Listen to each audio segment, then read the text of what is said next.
आज की कहानी एक गांव से शुरू होती है जिसमें तानिया नाम की एक लड़की अपनी दादी के साथ रहती थी। ये गांव एक टापू के पास बसा था और ये काफी पिछड़ा हुआ गांव था। गांव के लोगों की जिंदगी बिल्कुल आदिवासियों जैसी थी। तानिया गांव के बच्चों को एक स्कूल में पढ़ाती थी और ये स्कूल गांव से थोड़ा बाहर था। वैसे तानिया देखने में बहुत खूबसूरत थी। गाँव के ज्यादातर लड़के उससे शादी करना चाहते थे, लेकिन तानिया को तो मर्द जात के नाम से ही नफरत थी। इसी गाँव में सिमोन नाम का एक आदमी रहता था और वो गांव के लोगों के लिए मीट का इंतजाम करता था। वो हफ्ते में एक बार किसी भैंस को काटता और फिर उसका मीट पूरे गांव में बांट देता था। वैसे तो सिमोन शादीशुदा था, लेकिन वो मन ही मन तानिया को चाहता था। वो जब भी गांव में मीट बांटता था तो सबसे अच्छा पीस तानिया को देता था। सिमोन की बीवी का नाम मोना था और इनके बेटे का नाम लियो। सिमोन की बीवी चाहती थी कि सिमोन बाकी आदमियों की तरह खेती करे, लेकिन सिमोन को खेती पसंद नहीं थी। बस इसी बात को लेकर उन दोनों के बीच अक्सर झगड़ा होता रहता था। वैसे सिमोन का घर गांव के बाहर था, क्योंकि उसे गांव वालों का शोर पसंद नहीं था।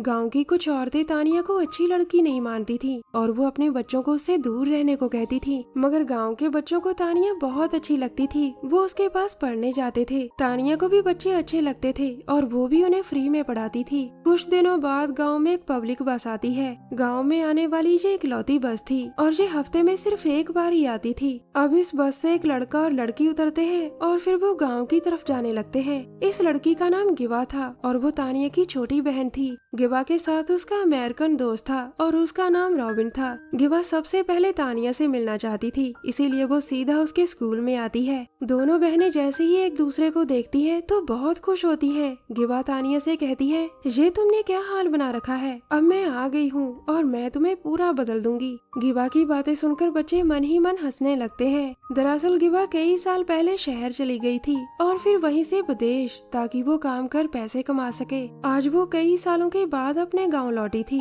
वो यहाँ सिर्फ और सिर्फ तानिया से मिलने आई थी, क्योंकि वो उसे बहुत प्यार करती थी। थोड़ी ही देर बाद जब दोनों बहनें घर पहुँचती हैं, तो दादी गिवा और रॉबिन का स्वागत करती है। गिवा और रॉबिन को साथ साथ देखकर दादी को लगता है कि इन दोनों की शादी हो चुकी है, लेकिन गिवा उसे बताती है कि हमने अभी शादी नहीं की है। ये सुनकर दादी काफी हैरान होती है और उन दोनों को अलग अलग रहने को कहती है। उसी रात जब दोनों बहनें दादी के साथ सो रही थी तो गिवा उठकर तानिया को जगाने लगती है। जब तानिया जाग जाती है तो गिवा उसे एक तरफ ले जाकर कहती है, रॉबिन और मैं शादी करने वाले हैं और अब तुम्हें भी शादी कर लेनी चाहिए। इस पर तानिया कहती है कि मैं कभी शादी नहीं करूंगी और ना ही मुझे आदमी अच्छे लगते हैं। इसके बाद वो दोनों बहनें फिर से सो जाती हैं। अगले दिन दोनों बहनें बीच पर फिश बना रही थी और उनके पास ही कई बच्चे खेल रहे थे। गिवा को भी बच्चे काफी पसंद थे और वो उनके पास जाकर उन्हें कुछ खाने को देती है। इसी दौरान सिमोन एक भैंस पर बैठा वहाँ से गुजर रहा था। गिवा की नजर जैसे ही उस पर पड़ती है तो वो भागकर उसके पास जाती है और कहती है, मैं भी भैंस की सवारी करूंगी।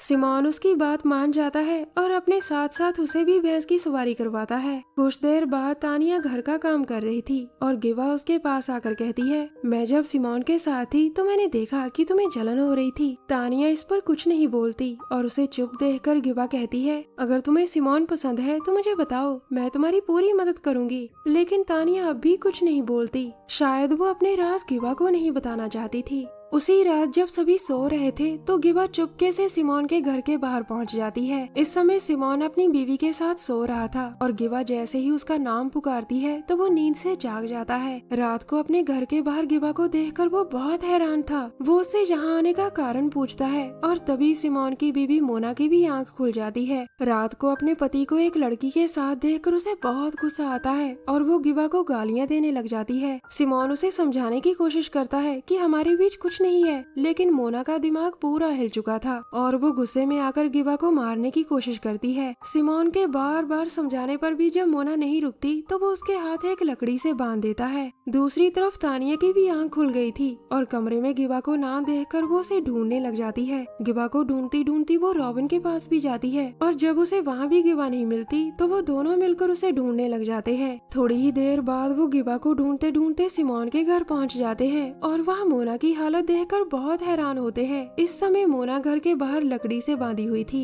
जबकि सिमोन और गिवा अंदर बैठे बातें कर रहे थे। तानिया जैसे ही मोना का मुंह खोलती है तो वो उसे बताती है कि सिमोन और गिवा का अफेयर चल रहा है। ये सुनते ही रॉबिन सिमोन को घर से निकालकर पीटने लगता है और उसे काफी पीटने के बाद वो वहाँ से चला जाता है। इसके बाद वो अपना सामान पैक करता है और गाँव से चला जाता है, क्योंकि उसे लग रहा था कि गिवा ने उसे धोखा दिया है। अगले दिन सुबह तक पूरे गाँव में बात फैल जाती है कि गिवा ने सिमोन का घर तबाह कर दिया। गाँव वाले तानिया को भी ताने देने लगते हैं कि तुम दोनों बहनें पूरे गाँव को गंदा कर रही हो। गाँव वालों के ताने सुनकर तानिया को बहुत गुस्सा आता है और वो गिवा के पास जाकर उससे सच पूछती है। गिवा उसे समझाती है कि मैंने ये सब तुम्हारे लिए किया था, क्योंकि मुझे पता है कि तुम सिमोन को चाहती हो। उसकी बात सुनकर तानिया कहती है कि तुम झूठ बोल रही हो, क्योंकि तुम्हें पता है कि मुझे आदमी अच्छे नहीं लगते। इसके बाद गिवा उसे समझाने की काफी कोशिश करती है, लेकिन तानिया उसकी कोई बात नहीं मानती। उधर पूरे गाँव ने फैसला कर लिया था कि अब से वो अपने बच्चे तानिया के पास पढ़ने नहीं भेजेंगे। गाँव वालों को लग रहा था कि अगर उनके बच्चे तानिया के पास जाएंगे तो वो उन्हें भी बिगाड़ सकती है। एक दिन जब तानिया अपने स्कूल की सफाई कर रही थी तो उसे स्कूल के बाहर एक लड़की नजर आती है। वो उसे अपने पास बुलाकर पूछती है कि बच्चे स्कूल क्यों नहीं आते। इस पर लड़की कहती है क्योंकि आप दूसरों का घर खराब कर रहे हो। ये सुनकर तानिया को बहुत गुस्सा आता है और वो लड़की को थप्पड़ मारकर वहाँ से चली जाती है। उसी रात वो लड़की अपनी माँ को पूरी बात बताती है कि पहले तानिया ने मुझे अपने पास बुलाया और फिर मुझे थप्पड़ मारा, बस फिर क्या था। अगले ही दिन वो औरत पूरे गाँव को इकट्ठा कर लेती है और सभी को बताती है कि तानिया ने मेरी बेटी को मारा और उससे हमारे बच्चों को खतरा है। उसकी बात सुनकर गांव वाले तानिया को सबक सिखाने का फैसला करते हैं और उनकी सारी बातें गिवा सुन लेती है। अब गिवा जल्दी जल्दी भागकर तानिया के पास जाती है, जो इस समय अपने स्कूल में थी। गिवा उसे पूरी बात बताकर कहती है तुम्हें यहाँ से भागना होगा। ये सुनकर तानिया उससे कहती है कि नहीं, मुझे गाँव वालों से बात करनी होगी। इतना कहकर वो गाँव की तरफ भागने लगती है, लेकिन गिवा उसे रास्ते में रोक कर कहती है तुम उन्हें नहीं समझा सकती तानिया, वो लोग तुम्हें देखते ही मार सकते हैं। मगर तानिया उसकी बात नहीं मानती और दोनों बहनें आपस में लड़ पड़ती हैं। इस लड़ाई के आखिर में तानिया ने गिवा को बेहोश कर दिया था। अचानक तभी उसे गांव वाले नजर आते हैं जो उसके स्कूल तक पहुंच चुके थे और वो बहुत गुस्से में थे। गांव वालों का गुस्सा देखकर तानिया बहुत डर जाती है और वो भागकर सिमोन के पास जाती है। वो सिमोन से मदद मांगकर कहती है कि अगर तुम्हारे और गिवा के बीच कुछ नहीं था तो तुम्हें गाँव वालों को समझाना चाहिए। अचानक तभी मोना की नजर तानिया पर पड़ती है और वो उसे यहाँ से चले जाने को कहती है। सिमोन उसे समझाने लगता है, लेकिन वो उसकी बात नहीं मानती। आखिर में सिमोन को गुस्सा आ जाता है और वो मोना को पीटने लग जाता है। मोना को पीटते देख तानिया वहाँ से भाग जाती है, क्योंकि वो नहीं चाहती थी कि उसके कारण सिमोन और मोना के बीच झगड़ा हो। तानिया के जाने के बाद सिमोन मोना से कहता है कि मैं उन दोनों बहनों की मदद करूंगा। कुछ देर बाद मोना गाँव में जाती है ताकि गाँव वालों को बता सके कि सिमोन भी तानिया के साथ है। उसे गाँव में कोई नहीं दिखता, क्योंकि पूरा गाँव तानिया को ढूंढ रहा था। लेकिन उसे गाँव में अपना बेटा लियो मिल जाता है। वो लियो को बताती है कि तुम्हारा पिता उन बदनाम बहनों के साथ मिल चुका है और उनके कारण उसने मुझे बहुत मारा। ये सुनकर लियो बहुत गुस्सा करता है और अपने पिता को सबक सिखाने का फैसला कर लेता है। दूसरी तरफ तानिया गिवा के पास पहुंचकर उससे माफी मांगती है। उधर सिमोन अपने घर अकेला बैठा था और तभी लियो पीछे से आकर उसकी पीठ पर चाकू मारता है। सिमोन जैसे ही उसे रोकने की कोशिश करता है तो लियो वहाँ से भाग जाता है। अब सिमोन लियो के पीछे पीछे था और उसे पकड़कर मारना चाहता था। इससे पहले वो लियो को पकड़ पाता तभी उसे गाँव के कई बच्चे घेर लेते हैं। वो लियो को बचाना चाहते थे, इसलिए सिमोन पर मिट्टी फेंकने लगते हैं और इसी बीच लियो एक कुल्हाड़ी उठाकर सिमोन का सिर काट देता है। थोड़ी ही देर बाद जब मोना अपने घर वापस आती है तो लियो अपने पिता का कटा हुआ सिर उठाकर उससे कहता है अब तुम्हें कोई नहीं मारेगा माँ। सिमोन का कटा सिर और लियो की बात सुनकर मोना बहुत डर गई थी। उधर गांव वालों ने तानिया को पकड़ लिया था। गिवा उन्हें समझाने की कोशिश करती है, लेकिन गांव वाले उसे भी सबक सिखाने का फैसला कर लेते हैं। कहानी के आखिर में गांव के सभी आदमी पहले दोनों बहनों के साथ जबरदस्ती करते हैं और फिर उन्हें जिंदा जला देते हैं। काश उस रात नादान गिवा सिमोन के घर ना जाती